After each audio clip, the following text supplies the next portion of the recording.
passionate about Cleveland sports. He's going in! Touchdown! Browns, Indians, Cavs, the Big Ten, and more. Cleveland is a city of champions once again! Andy and Jarid, Cleveland and beyond. A swing and a drive! To deep right! Here are your hosts, Andy Billman and Jarid Watson. Hello and welcome, Andy and Jarid, Cleveland and beyond. He's Andy Billman, I'm Jarid Watson, and this podcast is a part of Waiting for Next Year. Check them out at waitingfornextyear.com. On this episode, our 50th episode, we're going to talk about Mike Silver. Oh yeah, Mike Silver. Yes, that Mike Silver.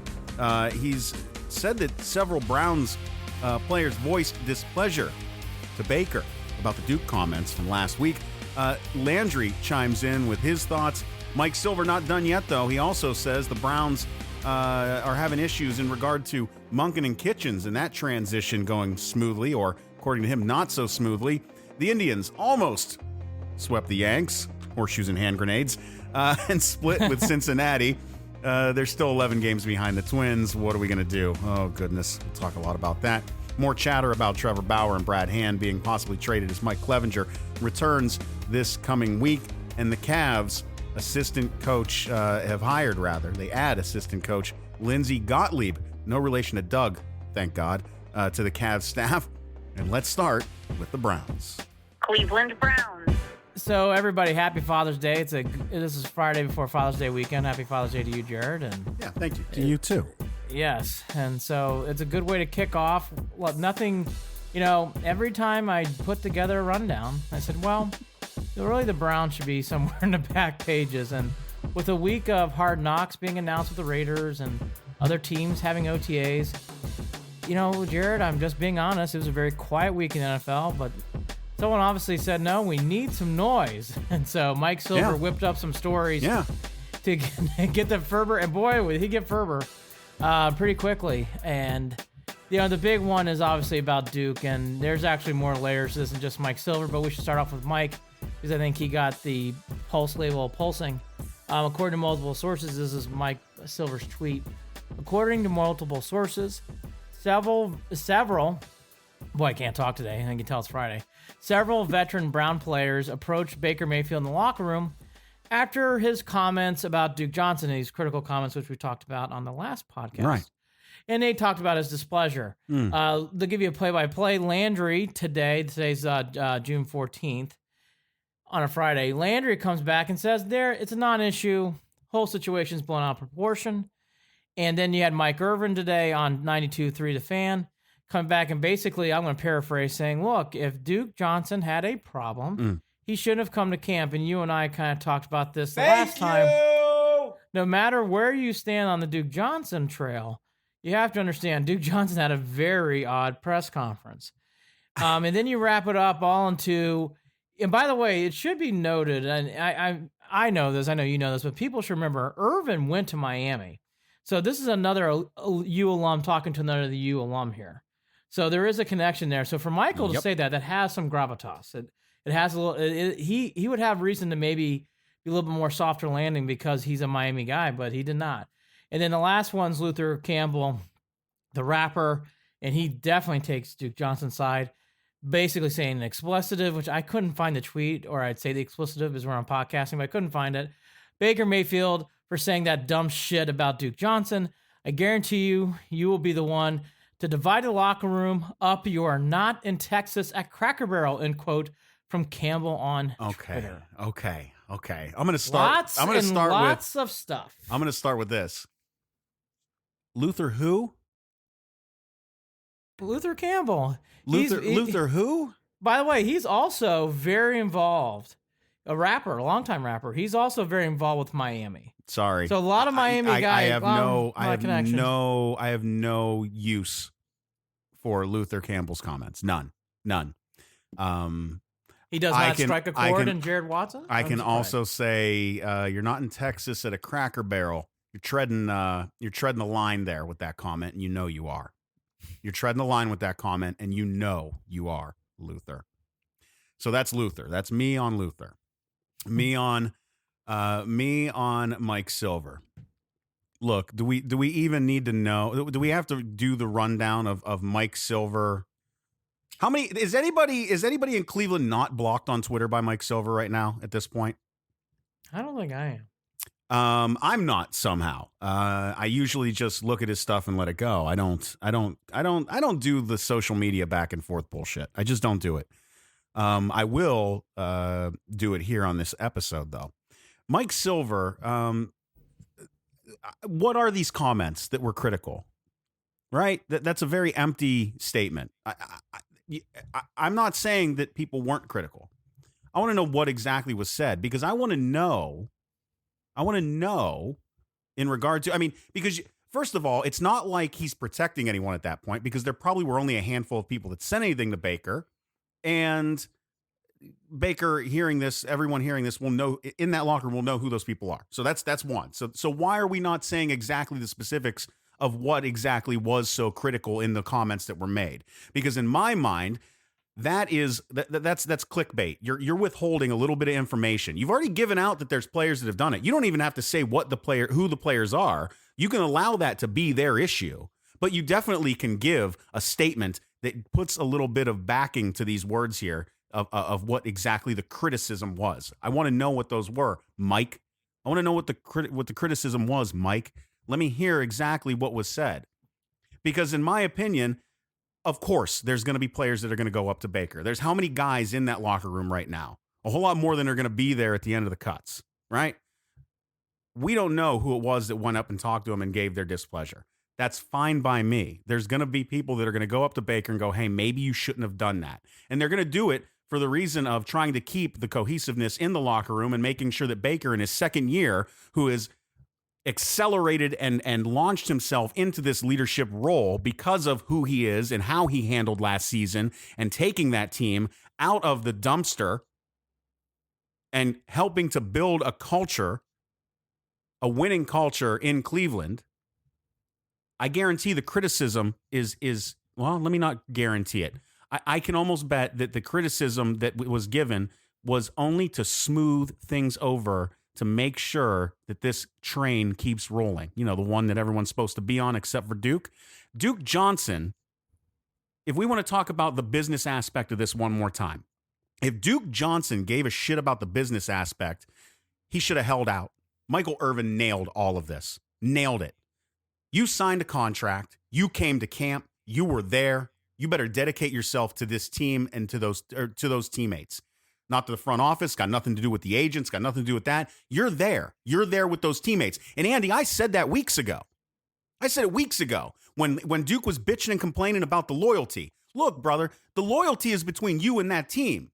The loyalty's not got nothing to do with whether they brought Kareem Hunt in or not or any of that. That's not where the loyalty is.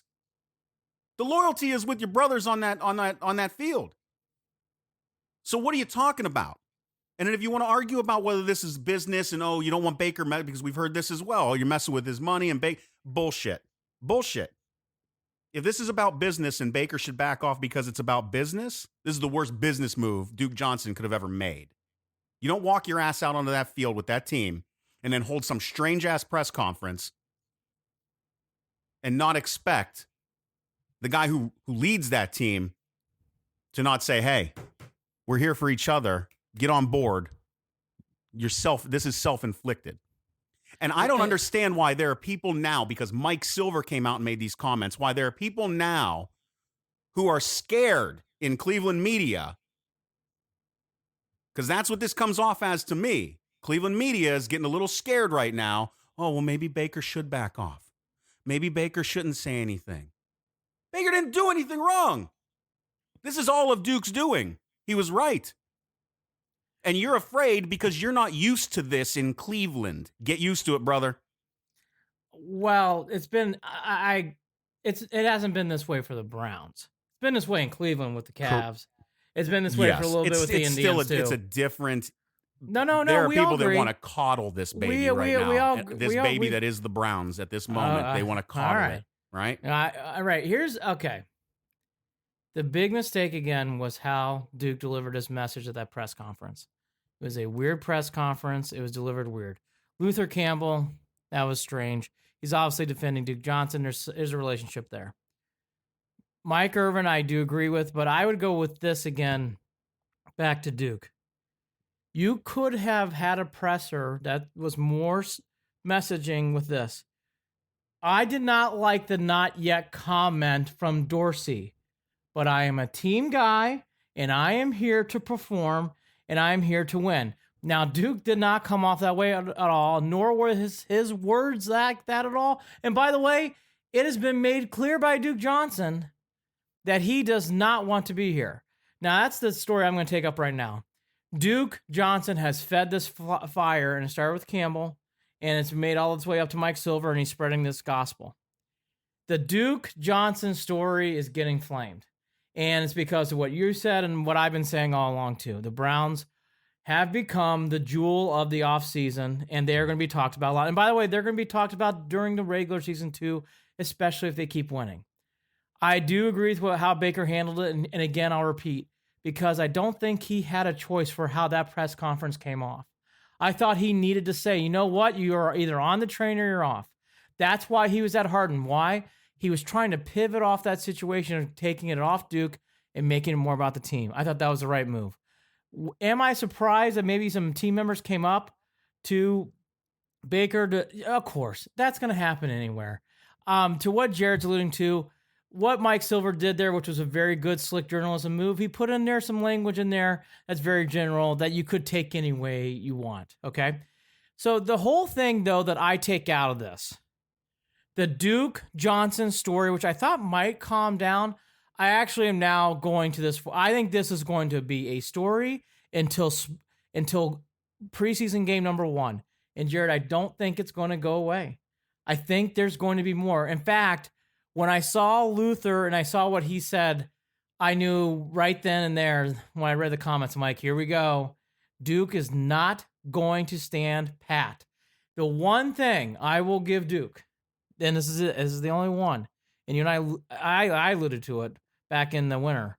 I don't know why Dorsey used those words, not yet, in saying those plans for Duke. And that definitely tweaked Duke. That would have tweaked me. It did tweak us. It tweaked both of us. Neither of us liked that comment. That was the first thing that stood out to us, and I think I got angry at that. And that is the one thing. And by the way, he's allowed, we're all allowed mulligans. That was a mulligan for Dorsey. That was not his best moment. And that language has tweaked Duke all the way to today. But Duke needs to let it go.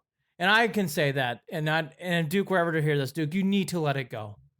Those words that happened one time, it's been expressed differently ever since. You need to let it go. We all make mistakes. Dorsey said that. I get the feeling Dorsey wished he had those words back. And by the way, the Browns are standing pat on this. Now, here's again where I'm going to bring it up.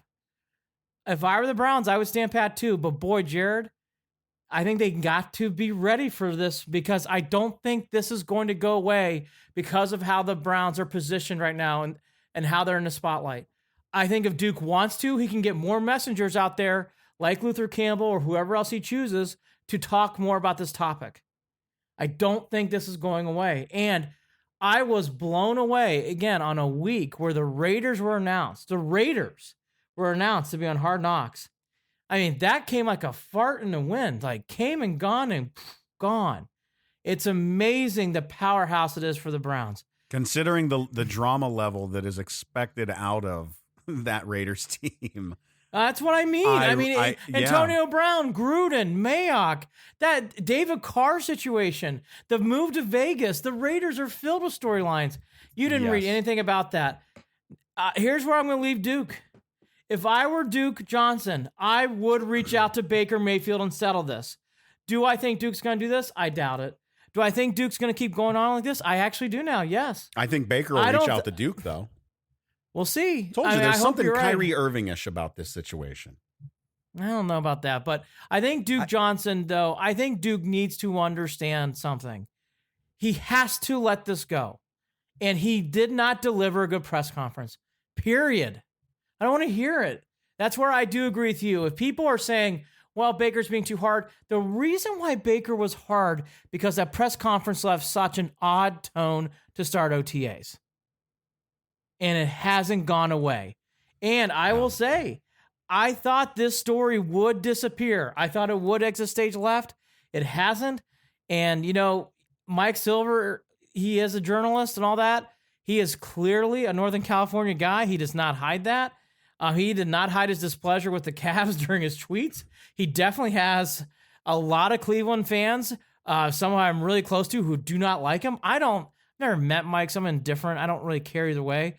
But what Mike has done by this comment has really engulfed to a situation where Jarvis Landry needs to come out today and say something.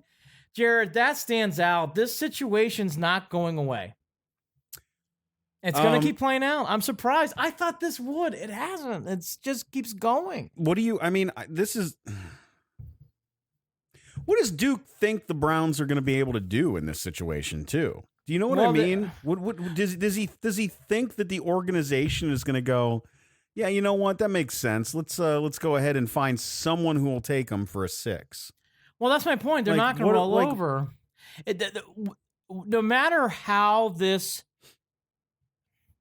Browns really, I don't know. The Browns, Baker, whoever, Duke, they need to calm this situation down. Or if you're the Browns, you do what you just said, and maybe this is the right move. You buck up and say, hey, let Duke do what he's going to do, and we'll see. We'll see him in late July.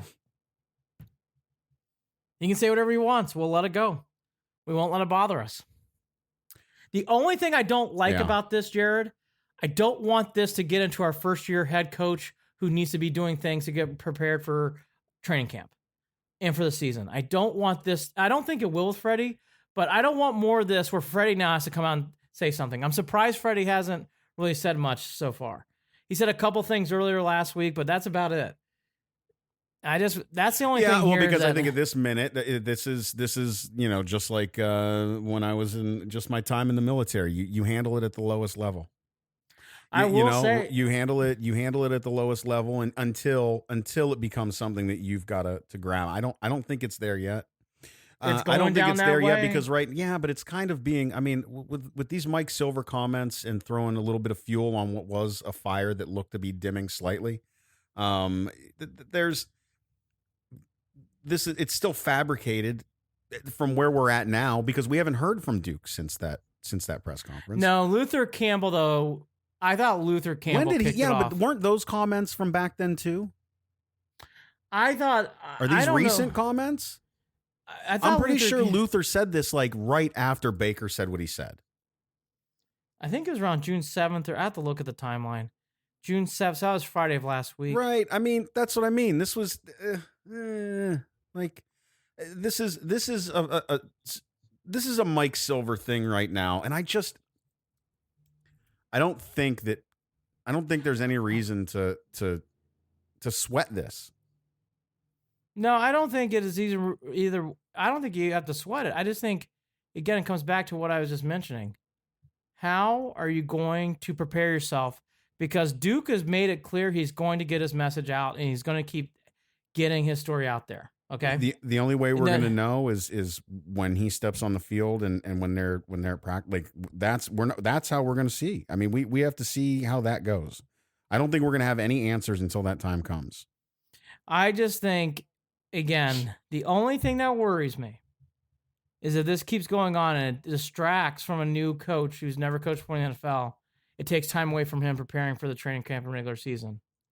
Because that goes to the Mike Silver story that did catch my eye. Right. And the story of being that, hey, Monken and him, they're still working through some kinks. Now, that does not surprise me in OTAs. This reminds me of Odell Beckham not training or not going into all these practices before OTAs starts. This kind of stuff with Monken and with Kitchens, I do think this is...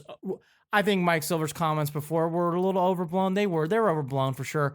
This was way overblown. Of course they're still working through a process. Right. Like, I shrugged my shoulders. I'm like, did you think everything's going to be perfect? I mean, the way Freddie deals and the way Freddie goes, he absorbs information and then he spits out what he thinks is the best. So for him to say like, hey, I just know everything I come in, that's kind of not Freddie's way. Well, Andy, just look at the wording again. Hasn't gone smoothly? Of course. Hasn't gone smoothly is not the same as gone terribly. Like those are not the same thing. It's not. Right. Well, right. And again, I just, when I read that, I was like, well, smoothly, I'm like, smoothly can be taken so many different directions. How could it go smoothly? You're talking about, these are brand new. All of this is new. Yeah. Norming, storming, forming, conforming. What's the damn thing about groups? How they come together? Storming, norming, right? Forming, norming, whatever. So to be fair, the last time you and I did this podcast, Luther was tweeting this out just as we were doing the podcast. So it was the 5th of the 5th of June on. That's Wednesday. what it was. Yes. Okay, so there you go. But again, that's what I mean. Like this is literally only coming back up because Mike Silver decided to go. Yeah, you know what? I'm going to talk about this today. By the way, I think you're partially right, and I will say this, as I felt it as soon as I read those comments, it has been a slow week in the NFL, and it really has been. I mean, I don't even know who did the OTAs. By the way, who cares? But whoever did the OTAs this week, it kind of came and went. And again, for the Raiders, I thought that was kind of a bloof in the wind. Going back to Monken, though, yeah, for all that bitching about Odell needing to be there, we sure didn't get a lot out of. Oh, that was so stupid. Out of the actual practices. That was so dumb. Like, we didn't get anything. Again, this is what I mean. This is what I'm saying. This media, not in general, thrives on conflict. Like it thrives on conflict. That's where sales come from. I don't even I mean, I you know what? I'm not gonna go down those roads. But here's what I will say: it was a slow week, and I think Mike Silver needed some energy. They got some from the Browns. I do think that's part of it. I'm not saying his reporting's inaccurate, because I mean, look, he's a reputable thing. Did he get these? I'm sure he did. Like, that's the thing too. Like, I'm sure some of this has some tentacles. I'm sure they're just not a thin air. The only thing that, again, you kind of hinted to that I'll hammer it. This is more to come. And I will say, I don't think the Duke Johnson story now is going away. No. I think it's going to continue, and I think it's going to get even more, I wouldn't say tension-filled, but I think it's going to get more press and more eyeballs. Because if it got this much talk and this much scuttlebutt within 24, 48 hours, you are going to continue that. Yes. And that is part of the business of clicks, which is what we're in. They want a showdown, Andy. Yes. They want a showdown. I don't know that there's going to be a showdown. Duke Johnson, again, but Duke also wants a showdown, and he made that clear through his press conference. Yeah. He wants to be traded. Duke did this to himself. And by the way, he wants to. That is something... We're going to have to see whether he's going to remain this prideful or whether this is a temper tantrum that we can fix. So far, it is full gas. I am not seeing anything. Andy, I mean, besides Mike Silver, it's been quiet. Again, the only reason this was brought up today was because of these comments. But this got a lot of noise, Jared. It did when it happened, but it was tampered pretty quickly.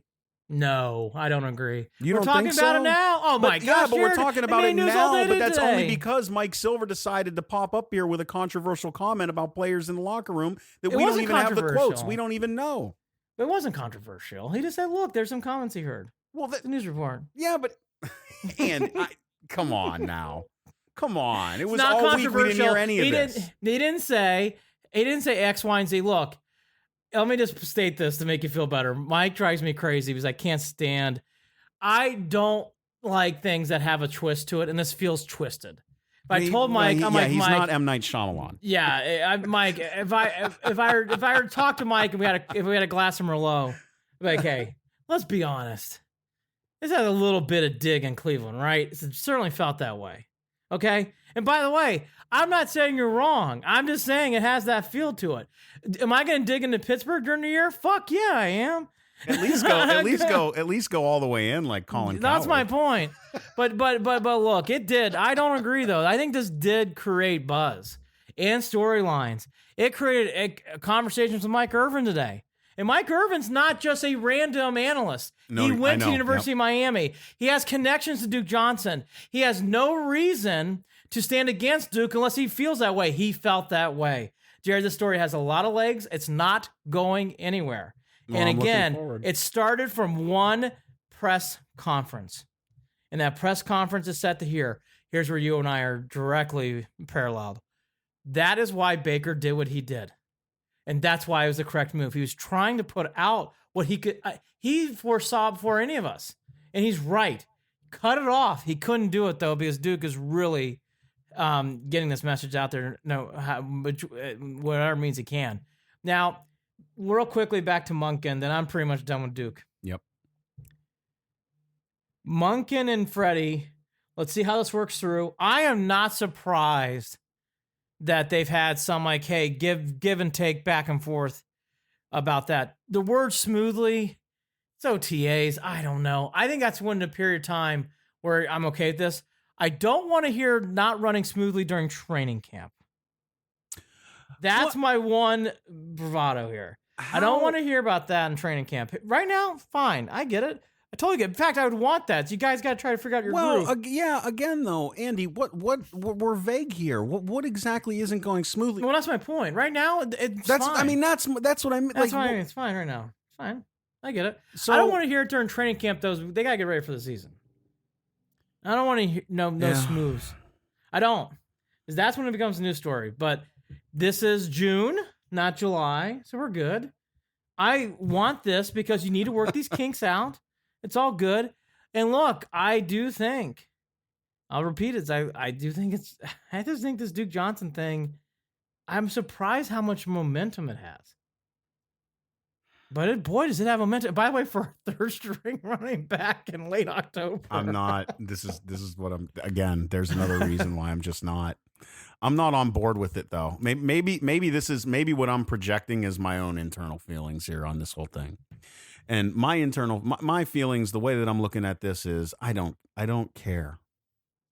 I don't care. What I still need to wait this out and see. Because I'm not there. I don't know legitimately where Duke is right now at this very moment in his head in regard to the Browns. I know where he was. I think he made that pretty clear during that press conference. Yeah, but Andy, that's where he was. We don't know that he's still there. And the only reason I say that is because he was coming from a very prideful place when he made those comments. Yes. And when you have time to reflect on this a little bit, is he going to hold on to that, what was keeping him angry, or is he going to let it go? Well, because this all boils down to him being pissed off and feeling like again, those comments that were made, the comments that were made previously by Dorsey, and to this point, like, you never know when somebody's going to let something go. That's all I'm saying. That's all I'm saying. I'll end it with this. Duke has made no reaches. What's the proper term? He's made no reach outs. Yeah, you're right. To put out this fire. And I'm telling you, I think this is who Duke is feeling. You know what? Maybe it is going to completely be a shitstorm. Maybe. I think it is. I think maybe it is. I think we're there.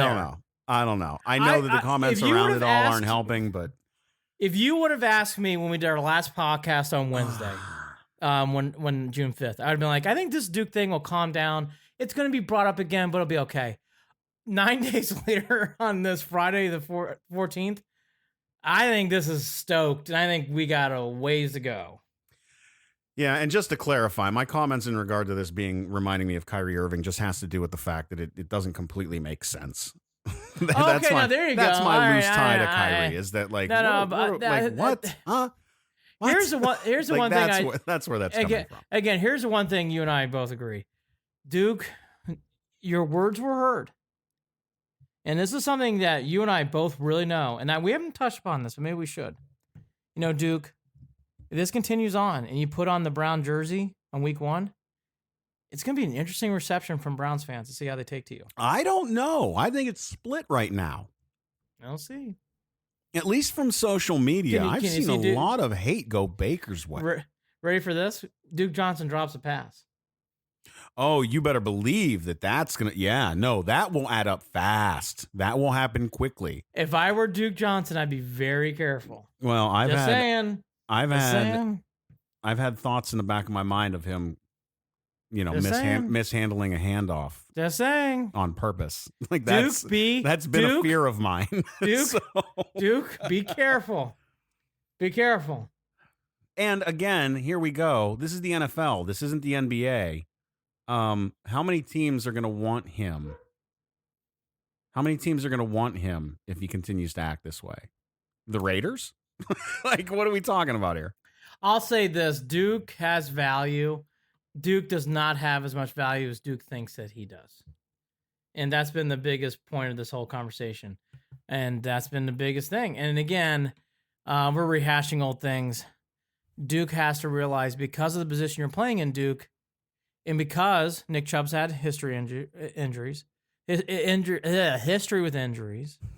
as he did with Friday. Georgia, missed a it is so fucking Friday.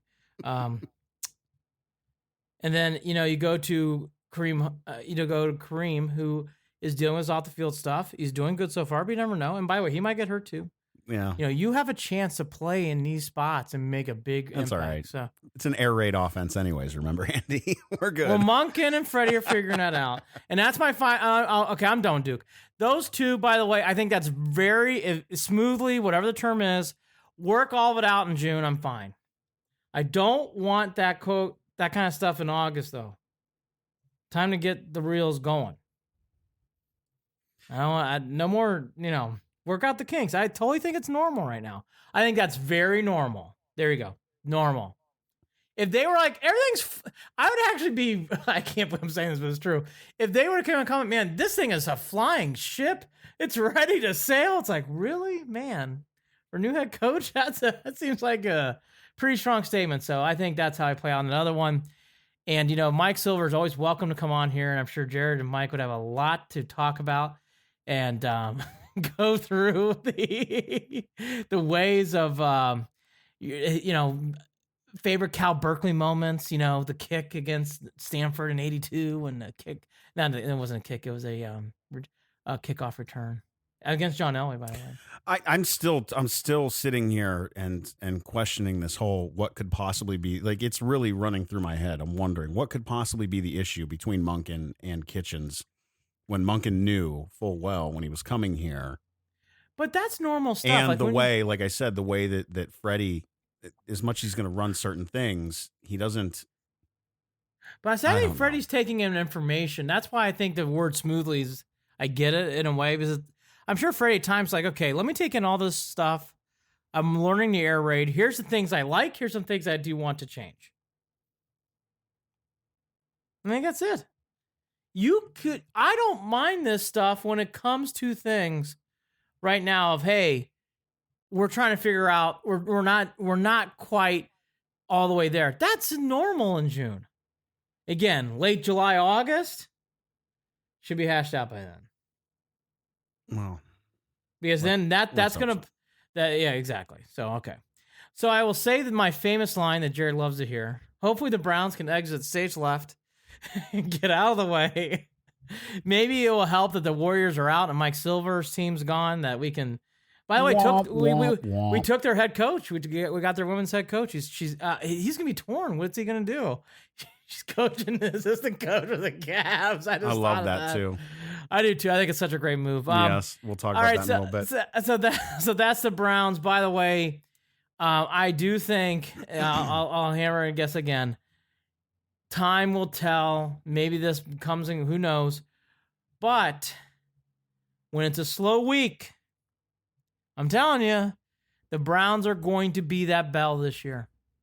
I notice in some years it's the Cowboys, some years it's the Giants, the Eagles, fill in blank team. This offseason, it is the Browns. When the times are slow, let's go to Cleveland and dig the old well. So that, and why I preface it this way, and Jared alluded to it, and I agree with Jared. More to come. Just remember that. More to come. Speaking of more to come, let's talk to our tribe. Cleveland, Indiana. People can't see. Jared just took the deepest sigh. Because I was because I knew what we were transitioning out of. And I knew what we were transitioning into. So this is a, I've got a few. There are times in life where you have something, you go, hey, everything's going great. And everything's working out great. And then you have weeks like this where you go, hey, you almost swept the Yanks. You split against the Reds. Pretty good, right? And you're 11 games behind the Twins. Yeah. I don't know what to even, and you're a game and a half behind out of nowhere the Texas Rangers, who are not expected to hold on to where they're at, have the second wild card slot right now. Well, the second one, okay, that's a good place to allude to. The second wild card is by far up for grabs because the Red Sox have shown no sign of getting stable. There are people that really think the Red Sox are going to come around. I got to tell you, they are who they are. So. Believe them when they show you. And by the way, this is a thankfulness of the Indians and a curse right out of the Red Sox. They have to keep playing the Rays and Yankees. The Indians don't. Yeah, the Indians, if we're real about this, Andy, the Indians, although we have seen no consistency from them throughout the season, none. They technically, looking at the schedule, have got a cakewalk to the wild. I'm glad you brought this up. Okay, now I'm going to get fired up. I don't want to hear about cakewalk. You need to win these fucking games. Well, that's why I said we have not seen any consistency from them, so I know we can't count on it. No. You didn't say this. I've been hearing this from other people. Look at these easy games we got. We got Detroit. We got to play Baltimore in a few weeks. We got at Texas. And by the way, Texas, I'll be at Baltimore. And I've seen Baltimore surprise the shit out of some people on a few games this season. I took them in the under. They're going to lose games. Don't you worry. We'll get to those next week. I'll be at Camden for those games. Yes, sweating it out.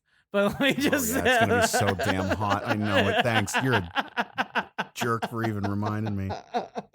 Oh, I swear to God, Andy, we were there last season, and maybe I'll sit with you in those games. Get out of the sun. It was so hot. I heard that. It was disgusting. I heard Camden Yards is a sweatbox. The sun will break you in half. I've heard. You have to sit on the third base side and just hope that you're in the shade. I've heard it's as bad as the old Riverfront for the Reds. And if people who've not gone, Three Rivers. But the only time I was at Three Rivers, I was in a booth, so I was good. Right. Well, where the Reds used to play was Riverfront Stadium. Oh, I'm sorry, Riverfront. Yes, no, it's all good. I knew what you meant. And for people who forget, I have not been to the Reds' new park, but I've been to the old park plenty of times. Their stadium was actually below sea level. So when the summertime, not only would it be hot because it's AstroTurf, not only would it be hot because it's Cincinnati, Ohio in the summer, you are below sea level. So you're getting no relief from any kind of air. Oh, it was, I can tell stories about my friends doing inappropriate things and then vomiting on themselves on the way out of the ballpark. Look, that's so anyways, now that we got our weather. The good old days.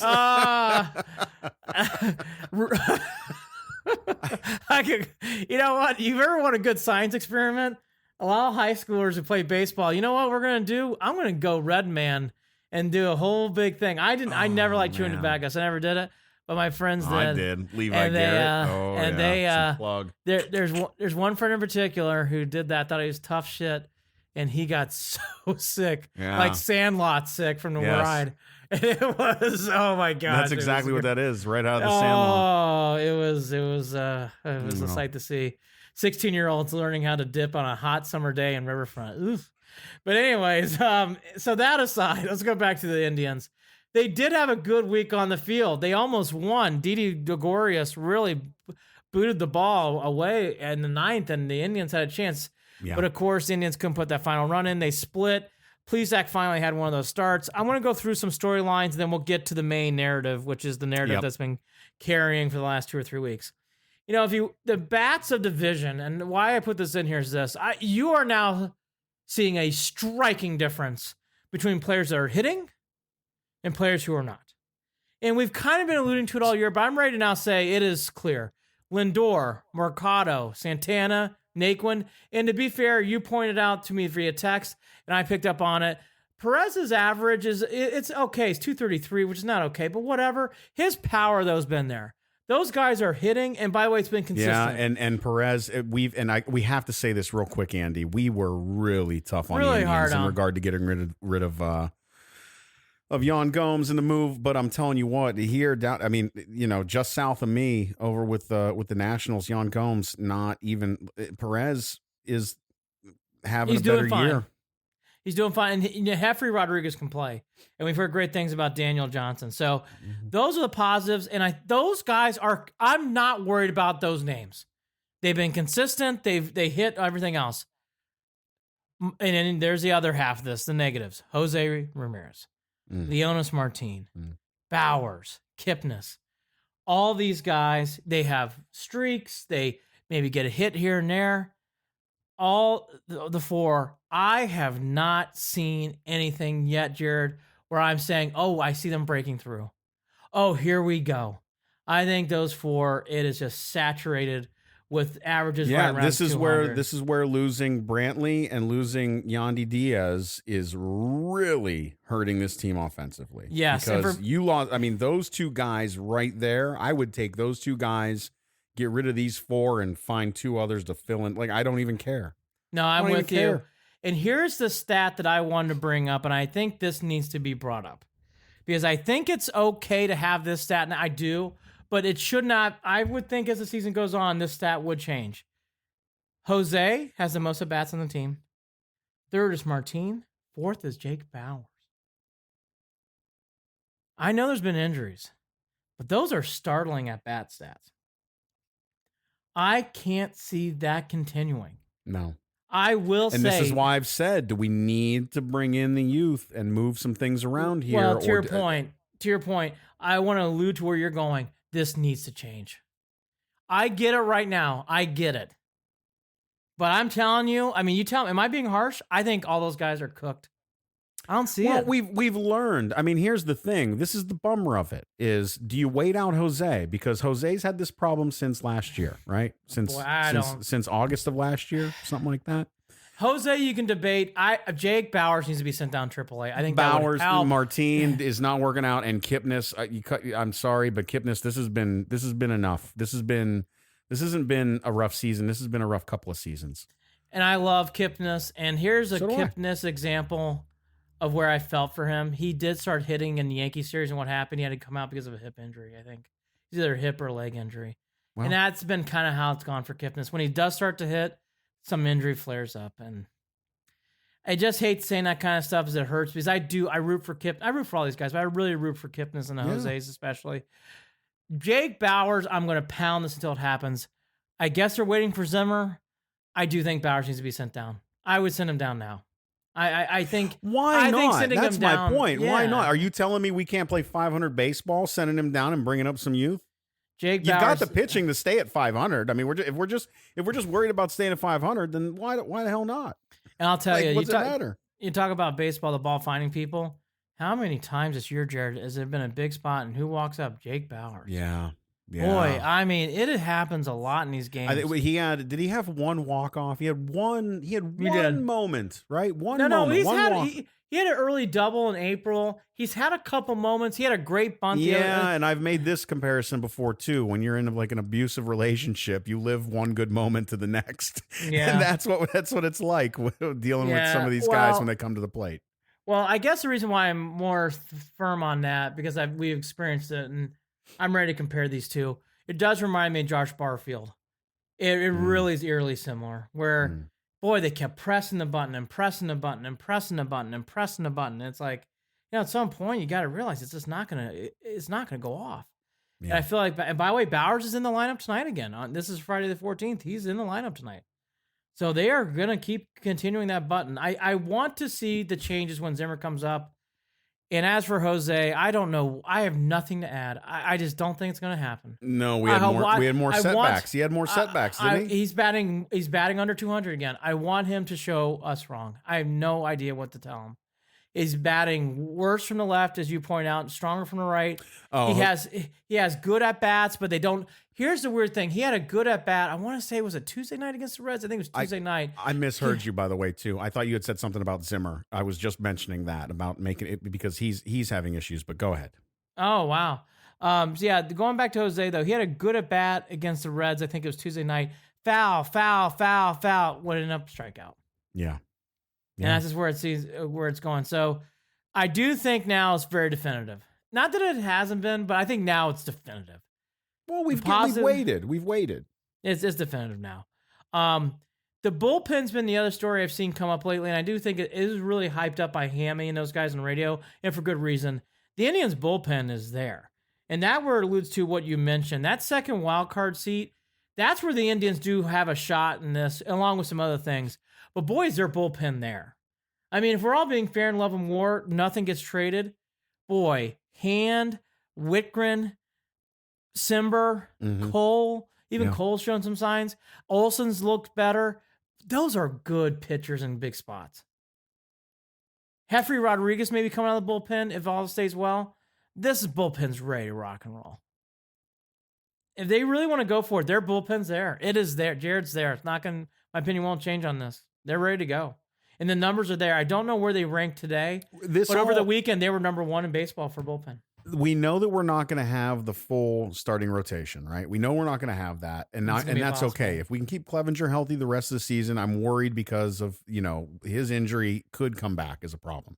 Of course, this season, of course, right? yeah, of course. Yeah. But with this rotation, let's ask this: with this rotation, with our bullpen minus Hand possibly, and our rotation minus Bauer possibly, moving some of those guys that we're talking about, Jose, Martin, Bowers, Kipnis, getting some of that stuff out of the way, plugging in some young guys and seeing what you can get before the break for either Hand or for Bauer or for Trevor Bauer. Do you do that? Do you try to scrape to get a wild card seed? Like, what are we like? Why are we fighting for the wild card? I think if we do that, we have to do it with the thought of next year trying to take the Central again. Here's where I'm at with this. I want to see more. I have not made a decision yet because I am ready to say this. If you go full out, Bauer, Hand, gone. Look for suitors for Lindor. If you get a proper trade during the season, great. Oh goodness, I don't think you move Lindor. I don't think we have to move Lindor until after next season. I think if we make these moves now, that what we're doing is we're trying to do something and scrape by this season, but more than likely setting up for next season. And then I'll say, then after next season, then we can make those moves. Here's on Lindor where I'm starting to turn the other direction. I agree with you. Wait till the offseason, but it's been made clear through those comments through Dolan in the offseason that he does not think Lindor is coming back. He told us to enjoy him. If that is the case, Jared, if you get a good sale tag, you should do it. If you're going to do this, but you probably should wait until winter and make a great trade then. That's usually for position players, you get your most bang for your buck. But if the Indians are going to do this, I am now on this side. You got to move them. Bauer, Hand, go. You can get so much for both. Do you trust that front office enough to be okay? Same here. Yes. Yep. Same here. I guess I would. I won't get up in arms. I know they're handcuffed, and I will trust those moves. I'm going to remind the casual fan not to throw a fit if some of these moves happen. Yes. Because you really have to realize that front office really is they're handcuffed in regard to the money and their abilities. And when they make these moves, it might not look that great right now, but what are your real expectations for this season? What are your possible expectations for next season? The only reason that I say be careful about getting rid of Lindor now is because I think next season, with that rotation, with maybe one last solid season with Kluber, sure, that you can go after that Central again next year. No. If you think that, but that's the thing. If there's better offers out there, then go ahead. I'll be okay with it. I don't think it's time to decide that, though, is my point. I think you need to let these games continue to play out. Okay. I don't think we're there yet, but I am ready to say you gotta do the haul. If they get 5 above 500, 6 above 500 before the All-Star break. Tough decision. Right. Tough decision, but it just depends. Right. You have to ask me at that point. I think it'll feel differently no matter how the season's going. Bauer finally had a good start against Cincy. He didn't get the win. Plesac got his first career win. Lost against Cincy. He had his first rough outing. You mentioned Clevenger. He comes back Monday against Texas. We kind of went through the big trades there. They're in Detroit. They're in Texas, and they come home for some home games after that. So in Detroit for 3 starting tonight on Friday the 14th, and 3 in Texas. They don't have a day off for a while, so a lot of Indians games here to come. They had a weird week. They had one of those weeks where they only played 5 times. So, here's where I come out and everything, though, with the Indians. And I'm still there. And it's my theme from last week. I'm going to continue it. I still don't have hope hope is not lost, meaning I do think you might be able to find it this year. I was surprised I'm saying that. I think it still lingers, but I will say I still don't see hope right now. I don't have it yet. No, neither do I. No, I was gonna say I don't feel it yet. I don't really feel great about anything. It's been a lot more. It's been. I mean, I say a lot more. It's been a lot more fun for me to watch some of these games though lately. And then the Yanks were wonderful. At least, yeah, it was. The Yankee series. The Yankee series was wonderful. We didn't pick up the Twins. They ended up winning that game that night. You guys and I did the podcast. Right. They had a great series against the Twins. They lost that last game, but you can do that stuff. But that kind of plays into the initial statement. They had a good week and they're 11 games back. Right, That's which is why I said if they lose one to the Twins, it doesn't even matter. I mean, like, right. And I said that. Yes. If they can't sweep the Twins, then what do I? You're gonna laugh at this comment. I'm now 4% chance for the Indians winning the Central. 4. I was at 5. I'm now at 4. It is waning down quickly. Hey, I didn't give Toronto a chance to win the final, so we'll get there. There's some hope. We will get there. I guess here's my overall thing too that I'm noticing, and I think this is where again it needs to be reminded when it comes, especially for someone like Brad Hand. Brad Hand's going to command a big trade. The Dodgers are going for it this year, as they've been going for the last few years. They need another reliever. There is nothing more, as we have learned through trading for him, than getting a strong lefty reliever out of your bullpen. The Dodgers will overpay to get him. That is why Brad Hand keeps being brought up. And we all know reasons for Trevor Bauer, because I think it's going to be hard for the Indians to keep him. But I know there's been a lot of discussion about why. Yeah, he's only got a year left. It always gets brought up about Brad Hand. People need to remember it's a reliever. Relievers can sometimes be fickle, and you can get such a haul for Brad Hand. You can get such great things for this.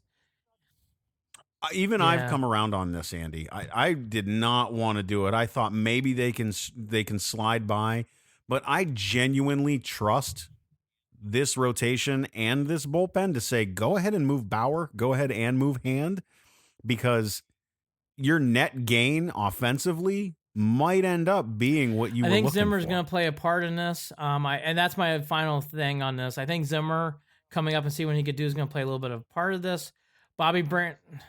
Well, like I said, I believe that the last I heard he had a little bit of a setback. I hope he does week. Okay. I'd like to see him back sooner rather than later.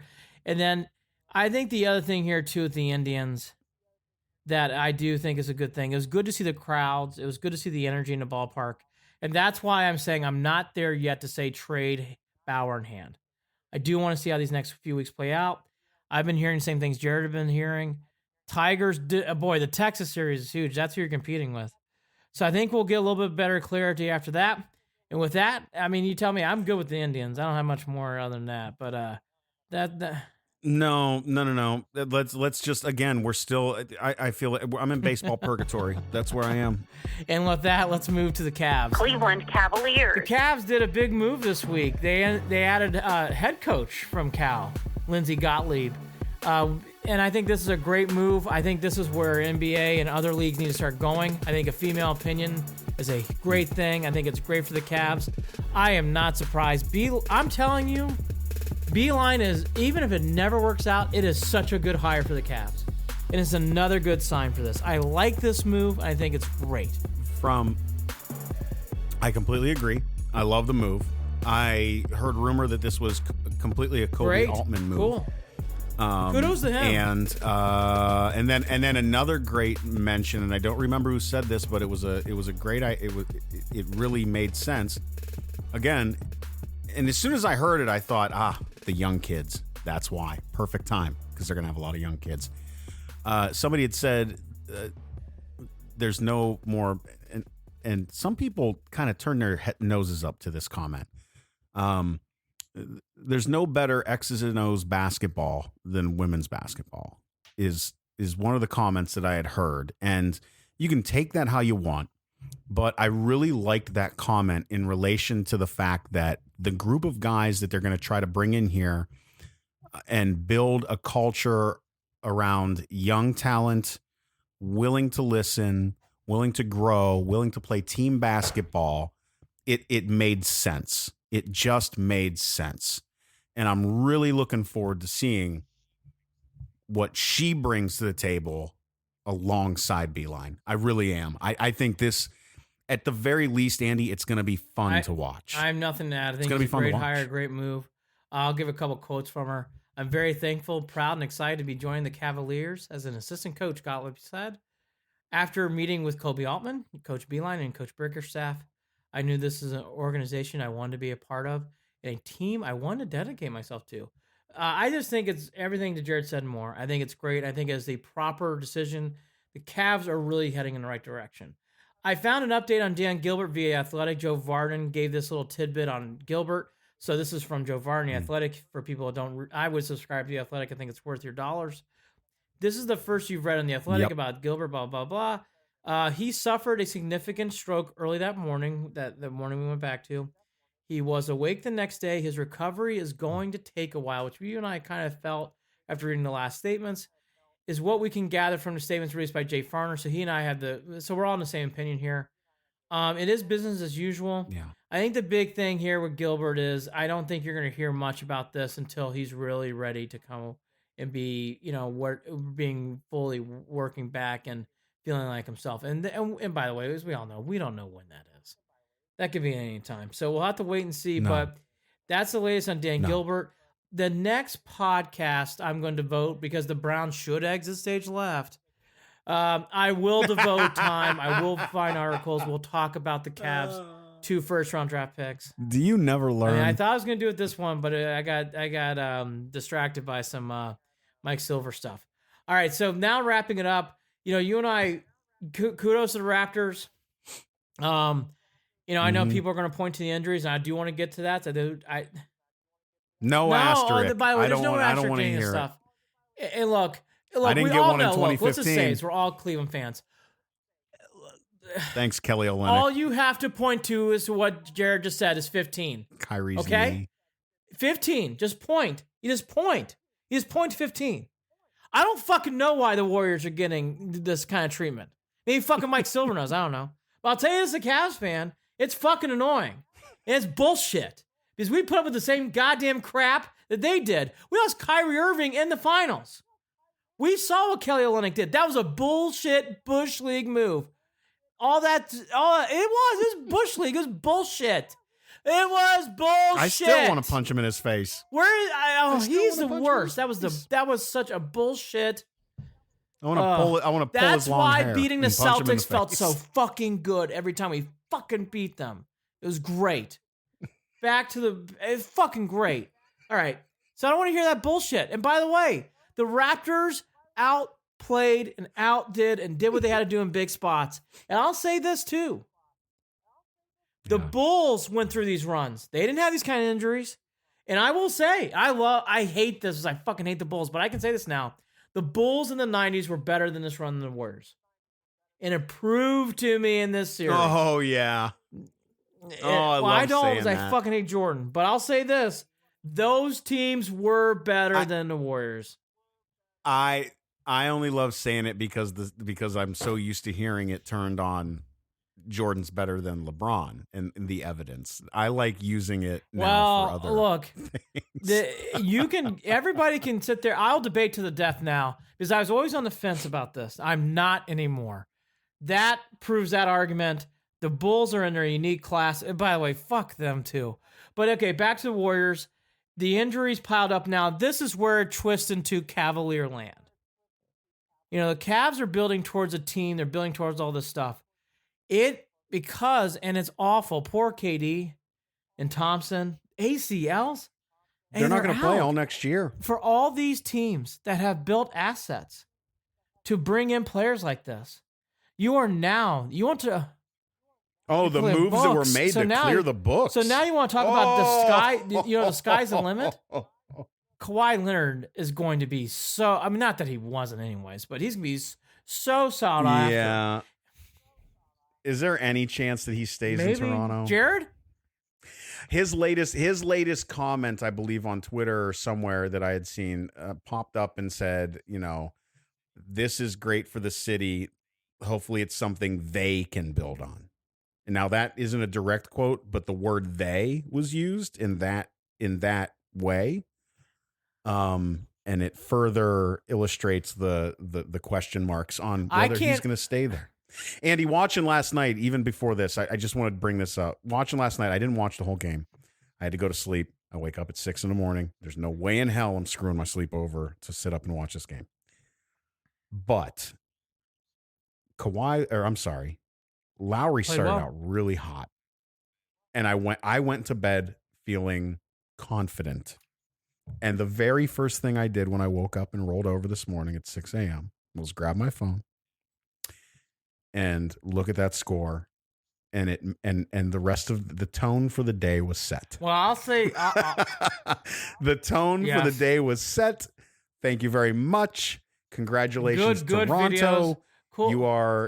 You are. We have some sort of weird Cleveland-Toronto connection, whether it be with the Blue Jays and the Indians or with the Raptors. And very with the similar Cavs. Passion. Very similar passion. Almost very similar to there's like a Lake Erie triangle of Toronto, Buffalo. I'll say this too about Toronto. They are very close to the Maple Leafs as the Browns are close to Cleveland. Very similar in those aspects too. The thing is that about that game is I watched it all. The thing about that game that the Raptors, I will say this, they should be thankful. 9 seconds ago, throwing the ball fucking out of bounds and giving the Warriors a chance to win the game. Curry had a shot. It just didn't go in. Weird how that works out. Yeah, boy. I wonder where are all the Curry memes about him missing the big shot. About Curry. He should no longer be compared to LeBron at any level. On any level. No. The whole time it was a joke. The fact that he was the first unanimous MVP voted, it blows my mind. It's not comparable. Andy. Again, this series took the tarnish off the Warriors. It really did. Draymond Green, look, did he kill the Cavs in certain series? Absolutely. Boy, it did not happen in 2019 finals against the Raptors. He looked shitty. There were some bad he did not play well. Yes, I know. Early on in that game, he threw one out of bounds. He got lucky that there wasn't some other moments in that game. Which makes, and I think that's what I can't stand is when he's loud because of that. Like, dude, who are you? I just don't. I never. No, I just think that whole series, that's where it really proved. But going back to what I was getting to with Thompson and the KD injuries. I so rudely distracted. Fine. By the way, I will say this again. From everything I've been told, KD will be a Knick. So we'll see how that plays out. But I don't think that's going to change.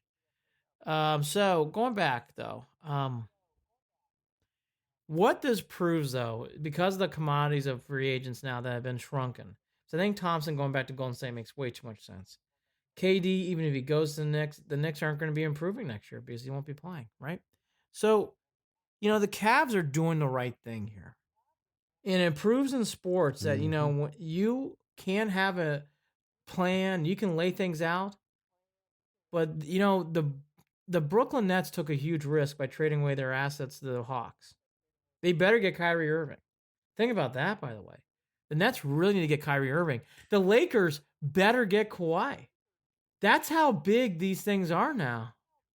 Now at the end of this season, looking back on everything, are Kyrie's best days? Kyrie Irving, to me, needs to really go to a place where he is the second fiddle and he will excel. Yes. No. He is not a leader, point blank. By the way, wasn't period. it Duke? That offense should never run around Duke either. Kyrie Irving. Never. So this is carried over into the pros. I just don't see it. I'm sorry. Don't see it. He is a great Scottie Pippen. He is not Jordan. Yes. So that's where I kind of come off on that. But these teams, the Lakers, Clippers, Knicks, Nets, they are fighting over one or two players now. KD, that stock. The Pelicans, with these trades, you hate to say this, you never want to see players get hurt like that. That's so sad what happened to KD. That is so sad what happened to Thompson. You hate to see that. It sucks, It really is. The Pelicans now, though, with those injuries, can say, hey, we do have KD, but with all these other assets now going the way they are, you're going to give us the farm and then some. Because you're getting a commodity that can play in 1920. That's how heated up this offseason will be. And the good news, which you alluded to a couple weeks ago, maybe 3 or 4 weeks ago, now it's coming to fruition. The Warriors are transitioning. No matter if they you think Jared, so? If they keep KD and Thompson, they're not playing next year. But that's what I'm saying. You don't feel like the following season could be the big season? These are major injuries. These are major injuries. Kidding. I mean, these are not right. Hey, he broke a leg, he'll heal, and he'll be the same. These are ACLs. And we all saw it. The KD one was awful. That poor guy, his muscle was hemorrhaging. If I watch that slow motion on loop anymore, it was really, I felt so bad for him. I felt bad for Thompson too. I'll say this. I can't stand the Warriors, as we all can't. I'll say this though. God, Thompson's a fucking gamer. That guy shooting free throws and trying to get warmed up. Yeah, I can't stand it. I don't like the Warriors, but God, is he a fuck? He can play on my team anytime. That kid is a gamer. He looks like an 80s R&B guy. Gamer. I loved Thompson's attitude. I love him coming out and shooting free throws. I love it all. Well, and you got to recognize too, he really can't. But Jared, to see someone like that think that he could play through a torn ACLs, he didn't know. That just says a lot about Thompson as a player. But it does. But getting back to the overall theme, and again, it's amazing how things change. Okay, the Cavs, they're not going to be in the championship conversation, nor should they be. But as we alluded to hope for the Indians, there is hope for the NBA because all these teams are going to go through transitions now. All these teams now are really, because the Warriors have some significant injuries, and more than likely they're not going to keep both. From what I'm hearing, they're not keeping KD. And even if they keep Thompson, he's not playing next year. The winds of change have happened in the NBA, and it does make it more appealing going into the 1920 season. Boy, has that changed from our narrative back in April. Huge change. Not little, not medium. Jared, huge change going in the offseason. Huge. I told Priscilla this morning before I left, when I talked to her this morning, my wife, by the way, if you haven't been listening to the show, you don't realize Priscilla's my wife. I looked at her and I said, I feel like I'm going to be able to watch basketball again this season. It's really, really big. Season. And then this goes to my... Like, I'm excited, and I don't mean that. I understand that it happened injuries, because of... But, hey, it happens. I get that, but I really am looking forward to what season... For the first time, there's out. Actually some questions about who's going to do what and what's going to happen. Now, there's some... And this goes to my last point. I didn't put this in a rundown. There are some books in Vegas who have the Lakers as the favorite to win the NBA Finals next year. So... Knew it. Let's talk about this real quick. Knew it. Again, the winds of change. This is a get out of jail free card for the Lakers, and I don't like saying that because I don't like the Lakers. I do like LeBron, obviously. I love LeBron. What he did was a great. If that is the case, though, this is probably the last one.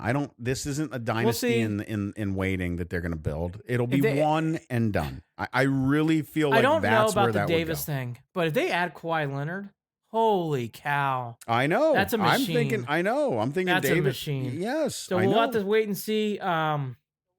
But boy, amazing how things change. Amazing how things change real quickly. And again, it's amazing. And kudos to the Raptors and good for Toronto. They really earned it. And you know what? Because it's good for sports, I'll say this. It would be nice to see Kawhi stay in Toronto. It's good for sports. It's good for sports. That team is that team's got years to come if they keep him, because looking what Van Fleet did, looking how Lowry came. Lowry's a great example. Lowry really played well as a second and third role on that team. Oh, I used to not like Van Fleet at all. Yeah, he played really tough. Liked him in the series. So, Gasol, I mean, they have parts and pieces there, but kudos to the Raptors. Jeremy Lin. But that's the Raptors. Kudos to them. And I thought their celebrations were wonderful in Toronto. Very much reminiscent of 16 in Cleveland. The U.S. women's soccer team, they squeaked one out, only 13-0 over Thailand. I was expecting 16. I had the over. I just want to bring this up because of one reason. Shut the fuck up. What's with the temper tantrum people were throwing over the... Shut the fuck up. Yeah, come on. Come on. All those goals count this is too, the top right? I mean, level. that matters. This isn't high school women's soccer. This is you're right. You're right. If anyone should be angry, they should be mad at Thailand for putting that pile of garbage out on the field. We are fucking here to win. Right? We're not fucking around. Right. Well, I don't think anyone's debating. No. I just look. And- I'm just gonna say it. I think it's the men's soccer team. You're not hearing flack. I think it's because the women's team you're hearing flack, and that's bullshit. Pour it on. Not enough. Run it up. Sorry. This is the World Cup. This is the World Cup. This is the biggest show, the biggest dance. Yep. The women's again play on Sunday. I know it didn't bother me, but I didn't know if I was wrong for not being bothered. People got to get over this shit. When you're playing at that level, NFL same way. There's no running up at the score in NFL. Okay, if you lose, you get beaten like a drum. Well, there were times. I mean, think of the Dream Team in the mid-90s, you know what, Jared? where they beat the shit out of teams so badly, and then turn around and they were signing autographs for Jared Watson Lithuania. Just came up with the example that compliments at all. Yes, I won't even steal the thunder. Absolutely, that is the example. The Dream Team, what they did to Angola, is what the U.S. Women's Team did to Thailand, and that should be the same fucking thing. Yes, pour it on more. U.S. Open golf's this weekend, Father's Day tradition. I love the U.S. Open. I must admit, partial because I used to work for the network. It's so weird to watch this tournament on Fox. It's not easy to find. It's at Pebble Beach. It's a West Coast start. Rose is up early here in this event. I love the U.S. Open. I get into it. It's so weird.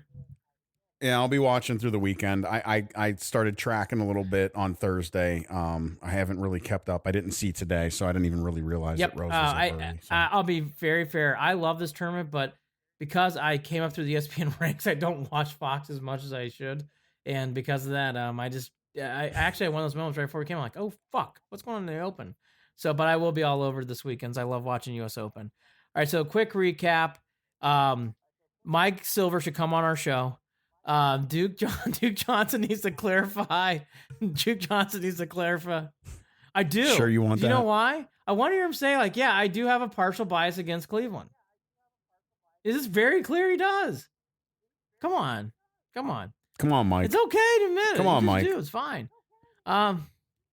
You know what? And tell me what these specific quotes. Well, everybody does one that. Quote from one player. I want to know what was everybody said does that, though. To Baker. I won't get on that, but I'll get on the first one. Duke Johnson thing's not going away now, at least in my opinion. Everybody should back up Baker still. I don't think you should get off that plank if you did. Hopefully hopefully everything for the Browns again cools off before the 4th of July break here, but we'll see. The Indians, we kind of went through it. They had a good week, but they yet are now 11 games back of the Twins. I think the second wild card spot's where it's at. I think we're both in agreement. Time will tell about these trades, but it's leaning towards a yes, but I still want to see how these next 2 weeks play out to see if I still feel that way. I'm not there yet, but I'm getting there. Not there yet. Andy and Jarid at gmail.com. Shoot us your questions, your comments, your concerns. Andy and Jarid at gmail.com. On Twitter, follow us at CLE and Beyond. That's at CLE and Beyond. On Facebook, facebook.com/Cleveland and Beyond.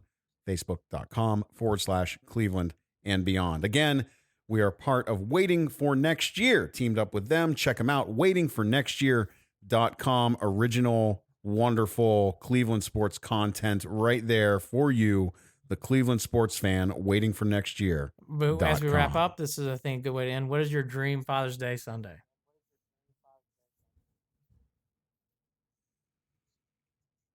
Priscilla and the kids go shopping. I love leave me at the sleeping house. and walking around in my pajamas all day. I am that guy. Yeah, do that. I'm kidding. I actually feel guilty for what I just said. Because I basically made a joke that I didn't want to be around the family, and that's really not true. Yeah.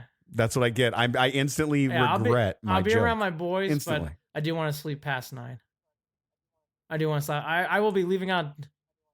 Oh, you can guarantee. I look at that as an automatic. It's Sunday. I'm a single. It ain't happening. You know what I really want? I know what we're doing. I already know what we're doing. We're gonna go across the Bay Bridge, across Chesapeake Bay, and we're gonna go to this place called Bridges. Ironically enough, a restaurant right there out on the water that I absolutely love. I'm gonna go and get some scallops. I love scallops. Some lobster. Boy, Maybe that's a good little idea. fillet. You know what? I'm going to probably. Yeah. You know what? Last year is a good example of my Father's Day. I'm a single dad for those who don't know. And last year I asked my kids, I go, well, what should we do? It's Father's Day. And after a long discussion, it was agreed upon that I should buy him a slip and slide. And that's what we did on Father's Day. And I would not be surprised if the same.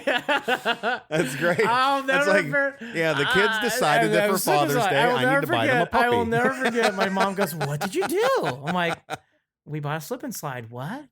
Yeah, we bought a slip and slide. The kids thought that would be what's great for me, and I am not going down that fucking slip and slide. But boy, are my boys doing that right now. But I did buy a 6-pack of something, and you made sure to sip. I guess I sipped as they slipped and slide. So that's that. You slipped sipped and slide, but while they slide. Happy Father's Day to everybody out there. And I think our next podcast depends on what happens. If there's good stuff, we'll do one. Might be another 7-10 day linger, because this starts to get into the period of time where. Yeah, we've had a slow run, which is fine because we've been busy. The reason I bring it up is we're definitely getting to a point where podcasts might go here, there, and there. Don't worry, because quick preview, then I will shut up. I'm going to get stuff ready for college football during the summer. We're going to do some college football previews. We are going to go through some betting lines after the All-Star break to see where things are fun in baseball. Where we'll do some NFL previews. So that way, once it's time for the Browns in late July, we can do that. But those are things that come down the road, and those are things that I am working on. And again, I did mean it. This next podcast, unless something again happens with Duke Johnson, it sounds like, we should do Cavs draft preview. It's time. Who the Cavs going to draft? He's Andy Billman. I'm Jared Watson. Andy and Jared, Cleveland and beyond. Happy Father's Day. Everyone be safe. Take care. Talk again soon.